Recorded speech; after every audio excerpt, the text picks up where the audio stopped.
দেখবেন দুইজনে ঝগড়া লাগলে আপনি জিজ্ঞাসা করেন যে কথা বলেন, তো বলবো ওনার থেকে আগে শোনেন উনি কি বলতে চায়। হেমে কব না আপনি আগে কন, কিনলে আগে কইতো উনি আগে বললে আমার বিরুদ্ধে উনি কি কি বলতেছে, তো আমি উনি 10টা মিথ্যা বললো আমি 20টা মিথ্যা বলে যেন আমারটা কি করতে পারি, উপস্থাপন করি। ওনার 10টা কর্তন করলাম, বাকি আরো 10টা আমার স্টে থাকলো। তাহলে আমাদের প্রতিযোগিতা মিথ্যা বলা বাড়ানো না কমানো? জোরে কম। একজনের সুদে লাগাইতেছে 3 টাকা, তা আমি লাগাবো 5 টাকা। হ্যাঁ, এই কোম্পানিতে যদি আমি এই কোম্পানিতে ইনভেস্ট করলে তারা আমাকে ইন্টারেস্ট দেয় 5, আরেক কোম্পানিতে ইনভেস্ট করলে তারা দেয় 7, আপনি কি 5-এ লাগাবেন? 7% লাগাবেন। আরেকটা কোম্পানি যদি পান 10%, তাহলে আপনি 10%-এ লাগাবেন। তাহলে আপনি সুদের হারে প্রতিযোগিতা হওয়ার কথা ছিল, যেখানে 1% নেই কেউ, আমি তাও ফরজে হাসানা দিব, 1%ও নেব না, এটা আমার আখিরাতের সঞ্চয়।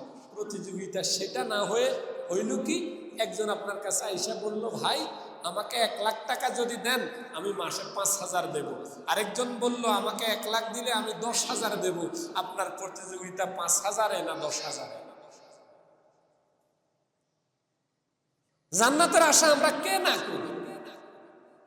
কিসের ভিত্তিতে আমি জান্নাতের আশা করি? ইলাহি লাস্তু লিল ফিরদাউসি আহলান ওয়ালা আকওয়া আলান নারিল জাহিম। আল্লাহ যেইভাবে আমার জীবন যাত্রা, আমি কিন্তু জান্নাতের উপযুক্ত নয়। কিসের বুনিয়াদে, কিসের ভিত্তিতে, কিসের উপর অবস্থান করে আমি জান্নাতের আশা করতে পারি? আমি জান্নাতের উপযুক্ত নয়, জান্নাতের আশা আমার দ্বারায় মোটেই সাধে না। ওয়ালা আকওয়া আলান নারিল জাহিমি, আবার জাহান্নাম যে ভয়াবহ, ওই জাহান্নামে জ্বলার মতো ক্ষমতাও কিন্তু আমাদের দেহে নাই। আমরা বড় কমজোর, আমরা বড় দুর্বল, আমরা বড় জড়িত। প্রতিযোগিতা আমাদের কিসে? আখিরাতের প্রতিযোগিতা না হয়ে আখিরাত হারানোর প্রতিযোগিতা বেশি। আখিরাত হারানোর প্রতিযোগিতা। এভাবে আপনি চিন্তা করেন, আমি 2-3টা উদাহরণ দিলাম, প্রত্যেকটা ক্ষেত্রে দেখবেন আমাদের প্রতিযোগিতাটা হলো আখিরাতকে বরবাদ করার প্রতিযোগিতা।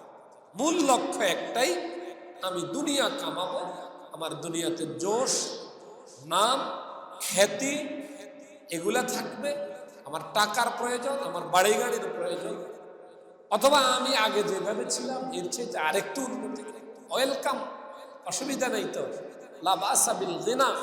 আপনার দুনিয়ার উন্নতিতে সমস্যা নেই। এই জন্যই আল্লাহ আপনাদেরকে আমাদেরকে দোয়া শিখেছে, বলো রব্বানা আতিনা ফিদ দুনিয়া হাসানা, আল্লাহ আমারে দুনিয়ার হাসানা দান করেন। এটা তো আল্লাহ শিখেছে যে আল্লাহ আমার দুনিয়ার তরাক্কি দান করেন। আমি ব্যবসায়ী, আল্লাহ আমার ব্যবসায় তরাক্কি দেন, রব্বানা আতিনা ফিদ দুনিয়া হাসানা। আমি ছাত্র, আল্লাহ আমার পড়াশোনায় তরাক্কি দেন, রব্বানা আতিনা ফিদ দুনিয়া হাসানা। আমি সামাজিকভাবে যে অবস্থানে আছি, আল্লাহ আরেকটু তরাক্কি দেন, রব্বানা আতিনা ফিদ দুনিয়া হাসানা। তাহলে দুনিয়াতে ভালো হওয়ার জন্য, উন্নতি করার জন্য দোয়াও শিখাইছেন কে? এজন্য এটা নিষেধ নয়, এটা কি নয়, নিষেধ নেই। কি ভালো হন, ভালো শিক্ষিত হচ্ছেন, আরো শিক্ষিত হন, ভালো। আপনি অর্থকরীওয়ালা হচ্ছেন, আরো হন ভালো, এটা আল্লাহ তো বলছে। বাকি আপনি আখিরাত বাদ দিয়ে নয়, আখিরাত বাদ দিয়ে আপনি যদি দুনিয়া কামাই করেন হলো না। তাহলে আমাদের মূল কথা হলো আখিরাতের নেক আর অগ্রগামী হওয়ার প্রতিযোগিতা। কিসের প্রতিযোগিতা? আখিরাত। আল কাইয়িস, আল্লাহর নবী বলেন সে বিচক্ষণ, সে জ্ঞানী তোমাদের মধ্যে যে লোকটা আখিরাতকে প্রাধান্য দিয়া আখিরাতের জন্য। এখন আখিরাতের জন্য আমরা করব কি? আসলে আমাদের জীবনের প্রতিটা মুহূর্ত, প্রতিটা ক্ষেত্র আখিরাতের ফিকিরটা থাকলেই চলে।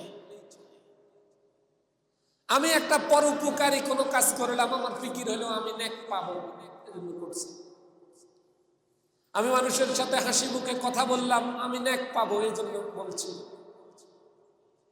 আমি সব সময় সত্যের উপর থাকার চেষ্টা করি, নেকের আশা। এভাবে আমরা আমাদের আখিরাতের প্রতিযোগিতাটা করতে হবে। আখিরাত কামাই করার জন্য আল্লাহ তাআলা আমাদেরকে অনেক পথ, অনেক পন্থা দিয়েছেন।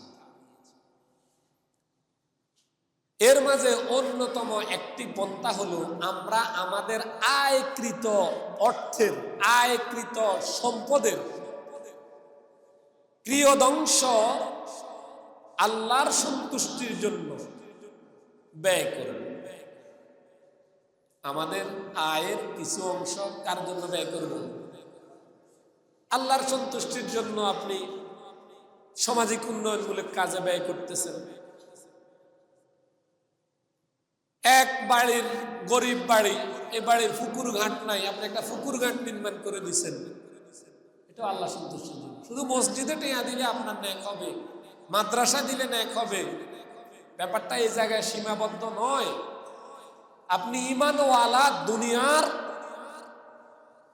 যত জায়গায় আল্লাহর সন্তুষ্টির জন্য দান করবেন, সব জায়গায় আপনার ন্যাক হবে। আবার এক জায়গায় গানের আসর হবে, সেখানে আপনি কন্ট্রিবিউশন করলেন 10,000 টাকা, ওটা কি ন্যাক হইব? জোরে কোন? আপনার নাম হইব, এই জন্য আপনি দিয়েছেন, আপনার ন্যাক হবে না। বরং আপনার আয়কৃত অর্থ নাজায়েজ কাজে ব্যয় করার কারণে আপনি হিসাব দিতেন। তাহলে জান্নাতের প্রতিযোগিতার জন্য যে জিনিসটা প্রয়োজন, সেটা হলো আল্লাহর দেয়া রিজিক থেকে আল্লাহর রাহে দান করা। কোরআনুল কারীমে, আসলে আমরা তো কোরআন পড়ি না, কোরআন বুঝার চেষ্টা করি না, কোরআন নিয়ে আমাদের গবেষণাও নেই। কোরআনে আল্লাহ কি বলতে চায়, কেন এই কিতাব আমাদের কাছে দেয়া হলো? আমাদেরকে এটা দেয়া হইলো শুধু একটা আরবি বাক্য সম্বলিত একটা বই দেয়া হলো, ছোটবেলায় মক্তবে পড়ানো হবে অথবা বাড়িতে হুজুর রাইখা শিখানো হবে, এরপরে বাবা মা এক খতম দিয়া নিজেদের দায়িত্ব খতম, কোরআনও খতম, দায়িত্ব খতম, আর কোনোদিন কোরআনের সাথে সম্পর্ক নাই। এটাই তো মুসলমানের বর্তমান অবস্থা। কথা বলেন ঠিক না বেটি? তো কোরআন কি বলে, কি জন্যই কোরআন অবতীর্ণ হয়েছে, কোরআনে আল্লাহ তাআলা আমাদেরকে লক্ষ্য করে কি কি বলেছেন, এই ব্যাপারে আমাদের মুসলমানদের মধ্যে অধিকাংশই, আপনি হিসাব করলে হয়তো 98%-এরও বেশি মুসলমান অসচেতন, গাফিল, জানেই না। জানে না, জানার ফিকির আছে না, শোনার চিন্তা আছে। শুনবে কোত্থেকে? উনি আসবে, আপনি যখন খুতবায় দাঁড়া যাইতে আছেন উনি আসতেছে, যখন নামাজটা শেষ করে সালাম ফিরাইছেন উনি 3 লাফ দিয়া বেরিয়ে গেছে। ঠিক নি কথা? উনি তো শোনারও চিন্তা নেই না। ফাযাক্কির ফাইন্না যিকরা তানফাউল মুমিনিন, কোরআনের আলোচনা শুনলে মুমিনের উপকার হবেই হবে, এটা আল্লাহ কোরআন বলেছে। আপনি আজকে একটা কথার উপর মন নরম হবে, আমল করা সম্ভব হবে, শুনতে শুনতে শুনতে শুনতে পরিবর্তনটা ধীর স্থির ভাবে হলেও কিন্তু হবে। আর যদি আপনি নাই শুনেন তাহলে হবে কি? কোরআনে আল্লাহ তাআলা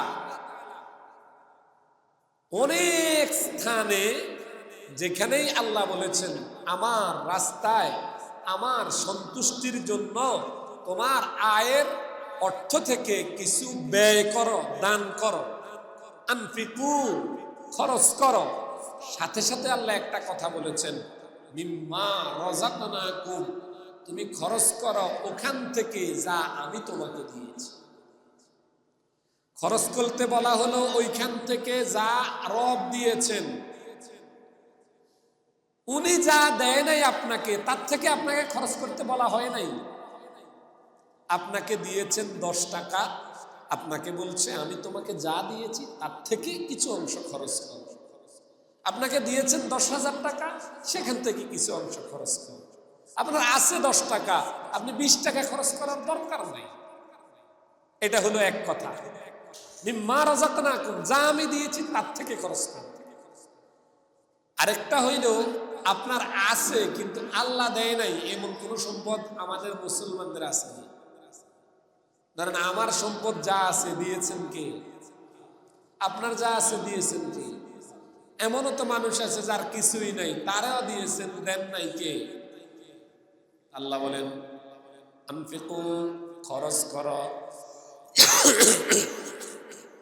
মিম্মা রাযাকনাকুম, যা আমি তোমাদেরকে দিয়েছি সেখান থেকে খরচ করো।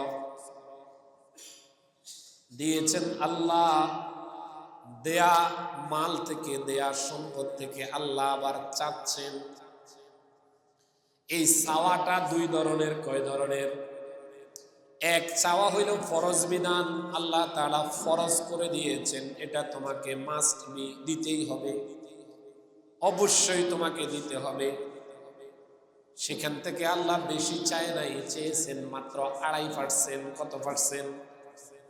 আপনাকে দিয়েছেন 1 লক্ষ টাকার, ফেরত চেয়েছেন 2,500 টাকা, আর বলেছেন 57,000 তোমার জন্য, 57,500। যেমনি মন চায় হালাল ভাবে ওইভাবে তুমি খরচ করো, অসুবিধা নেই। এই 2.5% তোমাকে দিতেই হবে। 2.5% এটা ফরজ, এটাকে আমরা বলি যাকাত। কোরআনের ভাষায় এটাকে যাকাত বলা হয়েছে। আরেকটা চাওয়া আল্লাহ তাআলার, সেটা হলো নওয়াফিল, অতিরিক্ত।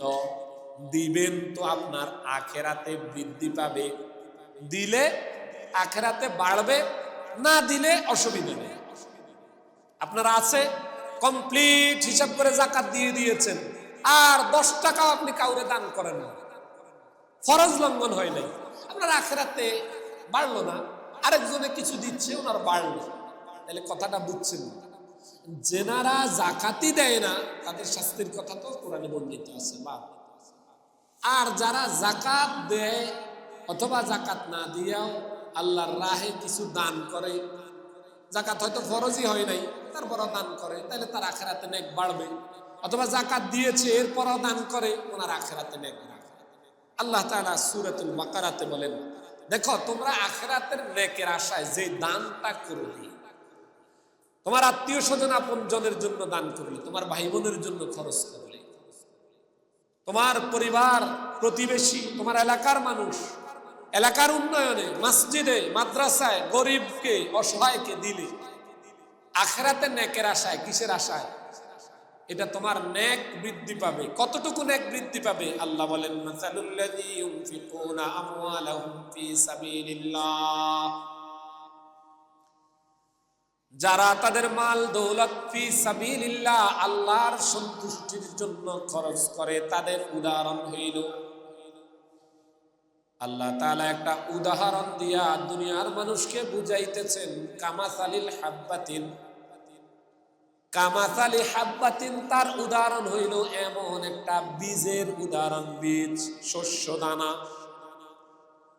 যে শস্য দানাটা আমরা যখন মাটিতে রোপণ করি, আম্বাতাত সাবআ সানাবিলা, একটা শস্য দানা যখন মাটিতে রোপণ করলাম, সেটা যেন বের হয়ে আসলো 60টা শীষ হইয়া। কয় শীষ?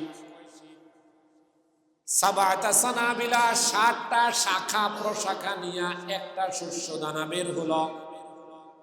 এবার রব বলেন ফি কুল্লি সুম্বুলাতিন মিয়াতু হাব্বা, আবার প্রত্যেকটা শাখাতে 100 করে দানা বের হলো, প্রত্যেকটা শাখাতে 100 করে বীজ বের হলো।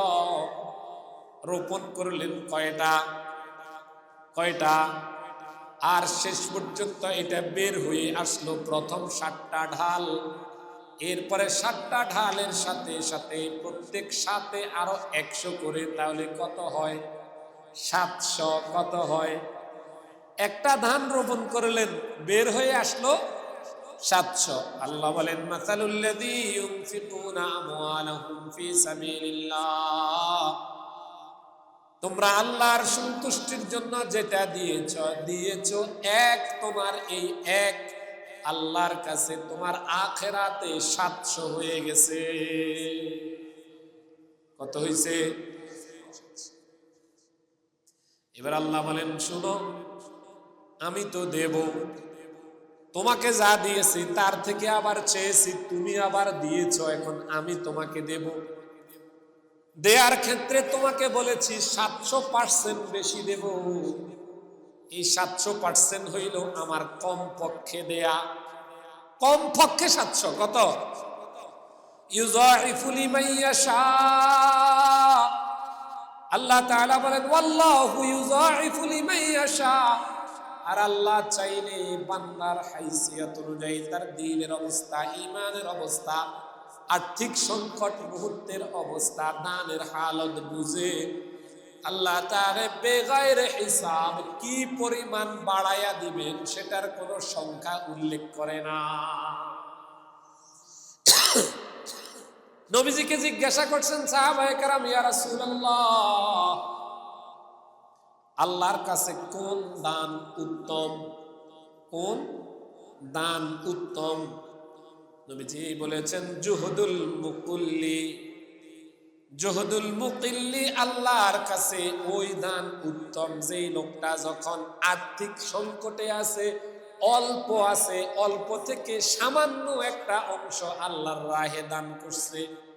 সচল এবং স্বচ্ছ ব্যক্তির তুলনায় এই লোকটার দানের মূল্যায়ন আল্লাহর কাছে বেশি। 500 টাকা রোজগার, কোনো মতে সংসার চালানো মুশকিল, সেখান থেকে একজন বিপদগ্রস্তকে 10টা টাকা দিচ্ছেন। আরেকজন সচ্ছল মানুষ, তিনি 10 টাকা 50 টাকা দিছে। নবীজি বলেন, যেই লোকটা কোনো মতে সংসার চালায়া বহু কষ্টের জীবন যাপনের ভিতর দিয়া জুহদুন, অনেক কষ্ট করে চলে, দান করলো মুকিল্লুন, সামান্য, এই দানটা আল্লাহর কাছে পছন্দের। বুঝুন নাই কথা? কোন দান আল্লাহর কাছে উত্তম? যেই ব্যক্তির সংকটপূর্ণ মুহূর্তে, অভাব অনটনের জীবনের ভিতরে আল্লাহর রাহে, আল্লাহর সন্তুষ্টি। আল্লাহ তাআলা বলেন, আল্লাযীনা ইউনফিকুনা ফিস সাররাই ওয়াদ দাররা। আমার কাছে পছন্দের বান্দা হলো তারা যারা ইউনফিকুনা ফিস সাররাই ওয়াদ দাররা, সচ্ছল অবস্থায় দান করে, অসচ্ছল অবস্থায় দান করে, অভাব অনটনের জীবনেও দান করে, কষ্টের জীবনেও কিছু আল্লাহর রাহে নিজের জন্য সঞ্চয় করে। আল্লাহ বলেন, আল্লাহু ইউহিব্বুল মুহসিনিন। এই লোকটাই কিন্তু মুহসিন, এই লোকটাই আমার পছন্দের, আমি আমার এই বান্দাকে মোহাব্বত করি।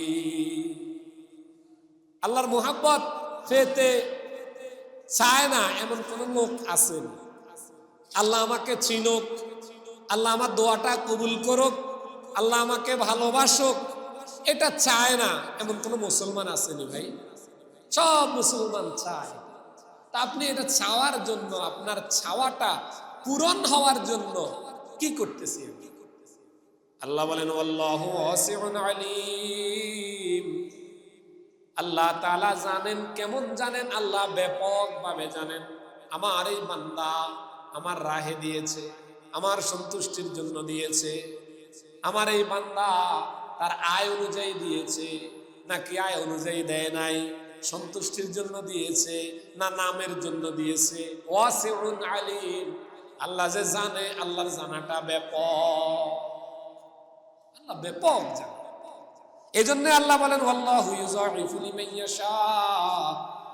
তোমার যে পার্সেন্টটা 700 করে দেব, আমি আল্লাহ তোমার হাইসিয়ত অনুযায়ী এর চাইতে অনেক বেশি দেব। আল্লাহর রাস্তায় খরচ করার উসুল বয়ান করছে। আল্লাহর রাস্তায় খরচ করার জন্য নির্ধারিত কোনো ব্যক্তিকে নির্দেশ দেয়া হয়নি, নির্ধারিত কোনো মহলকে নির্দেশ দেয়া হয়নি। যাকাতের শুধুমাত্র নেসাবটা বয়ান করা হয়েছে। যাকাতে হালত, আপনার উপর যাকাত ফরজ হবে, সেটা ফরজ বিধান হিসাবে আপনি দিবেন।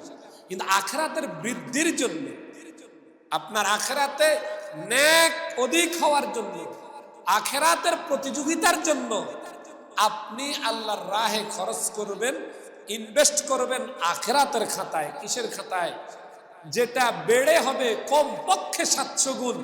এটা বিভিন্ন হাদিসের আলোকে একসাথ করলে 49 কোটি পর্যন্ত পৌঁছে।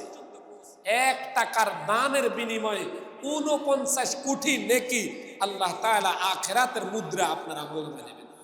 আপনার অ্যাকাউন্টে সঞ্চয় হবে 1 টাকার বিনিময়ে 49 কোটি আখিরাতের মুদ্রা আপনার আখিরাতের আমলনামায় যোগ হবে। তাহলে ওই প্রতিযোগিতা থেকে আমরা বাহির। এবং আল্লাহ তাআলা বলেন, এটা ব্যাপকভাবে সবাইকে বলা হয়েছে।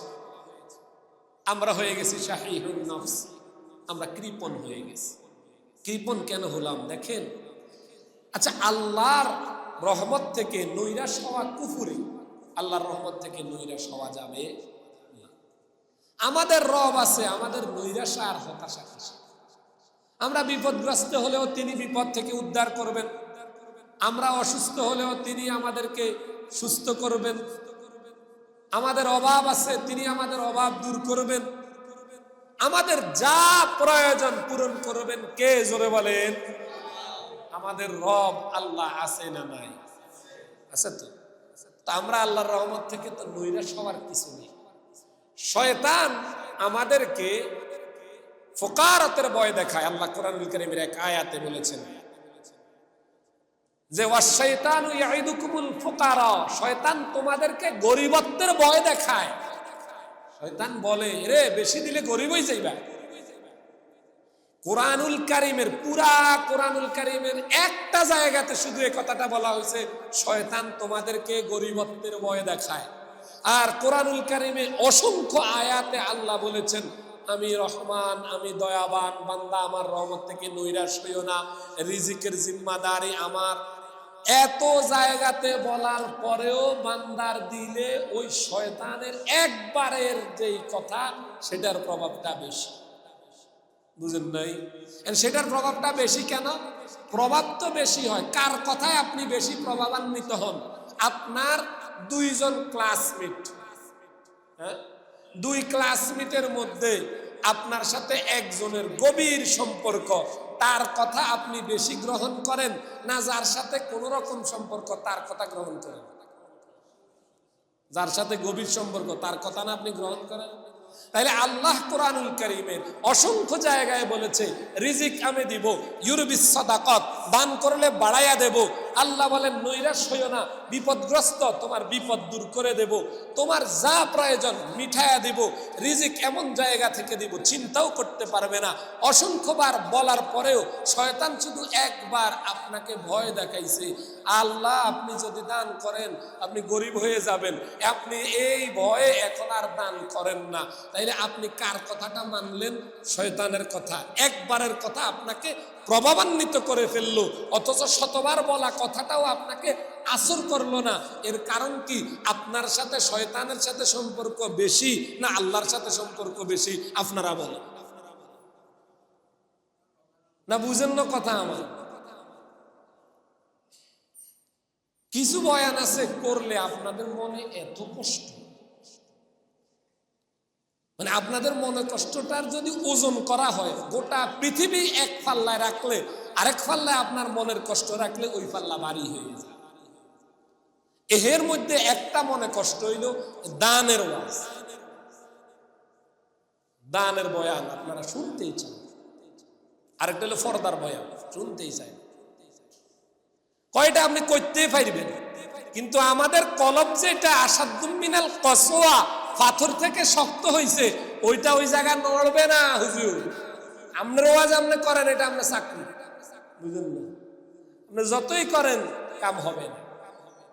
আমি তো বড় হুজুর রহমতুল্লাহ আলাইহি, মানে আমাদের রামপুরে বড় হুজুরের মাদ্রাসা পড়ছি না, তা আমাদের অনেক সিনিয়র একজনের কথা শিক্ষকরা ওস্তাদেরা মাঝে মাঝে ক্লাসে বলতো, ওনার নাম আমি ভুলে গেছি। হয়তো উনি বলছে যে আমি 13 বছর এই মাদ্রাসায় পড়ছি, 13 বছরে 39টা পরীক্ষা দিছি, একবারও হুজুরদেরকে আমি পাস দিই। বুঝেন নাই কথা? ফাঁস উনি একবারও হুজুরদেরকে ফাঁস দেন, উনি কাগজে লেখে না, ফাঁস দিব হুজুর কাগজে লেখা না থাকলে হুজুর ফাঁস, তো উনি কা হুজুরে আমার ফাঁস দিব কি? আমি দিই নাই ফাঁস, হুজুর দিই নাই। 33-39 পরীক্ষায় উনি পেয়ে নিচ্ছে। এখন আপনাদের হালত এটা যে হুজুর আমরা বলি যাইতে পারি না, আমাদের ফাঁস মগর আমরা দেব না। আফসোস করা দরকার আমাদের, আমাদের দিলের হালত এত কঠিন অবস্থায় গিয়ে পৌঁছেছে যে আমরা শাহিহুন নফস, আমরা বখিল হতে হতে হতে হতে কৃপণ হতে হতে নিজের ছাড়া আর দুনিয়ার কিচ্ছু বুঝি না, না সামাজিকতা বুঝি, না অসহায়ত্ব বুঝি, না জরুরত বুঝি, না দিন বুঝি, কিচ্ছু বুঝি না, আমি শুধু আমারটাই বুঝি। মুসলমান ইমানদার এটা আমাদের হতে পারে না।